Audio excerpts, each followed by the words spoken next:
ડેડિયાપાડાના આમ આદમી પાર્ટીના ધારાસભ્ય ચૈતર વસાવાને વિધાનસભાનું ચોમાસું સત્રમાં હાજરી આપવા માટે કોર્ટે 3 દિવસના વચગાળાના જામીન મંજૂર કર્યા છે.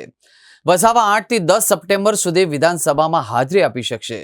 આજે વડોદરા સેન્ટ્રલ જેલની બહાર તેમના પરિવારજનો અને કાર્યકરોએ તેમનું સ્વાગત કર્યું હતું. વસાવા હવે ગાંધીનગર ખાતે વિધાનસભા સત્રમાં હાજરી આપશે.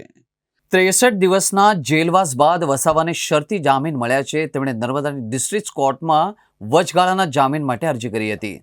આ અરજી 1 સપ્ટેમ્બરે રાજપીપળા કોર્ટમાં મૂકવામાં આવી હતી. કોર્ટે વસાવા માટે કેટલીક શરતો મૂકી, જે નીચે મુજબ છે. આ શરતોને આધીન તેમને પોલીસ જાપ્તા વગર જામીન આપવામાં આવ્યા છે. તેઓ મીડિયાને સંબોધન કરી શકશે નહીં, સમર્થકોને એકત્રિત કરી શકશે નહીં, નર્મદા જિલ્લામાં પ્રવેશ કરી શકશે નહીં. તારીખ 8 થી 10 સપ્ટેમ્બર એમ કુલ 3 દિવસ વિધાનસભા સત્રનું આયોજન કરવામાં આવ્યું છે. ચૈતર વસાવા જનપ્રતિનિધિ હોવાથી પોતાના વિસ્તારના પ્રશ્નોને રજૂ કરવા વિધાનસભામાં ઉપસ્થિત રહેવા માટે નર્મદાની કોર્ટમાં 3 દિવસના વચગાળાના જામીનની માંગ કરી હતી. નર્મદાની કોર્ટે ચૈતર વસાવાને શરતોને આધીન વચગાળાના જામીન આપ્યા છે.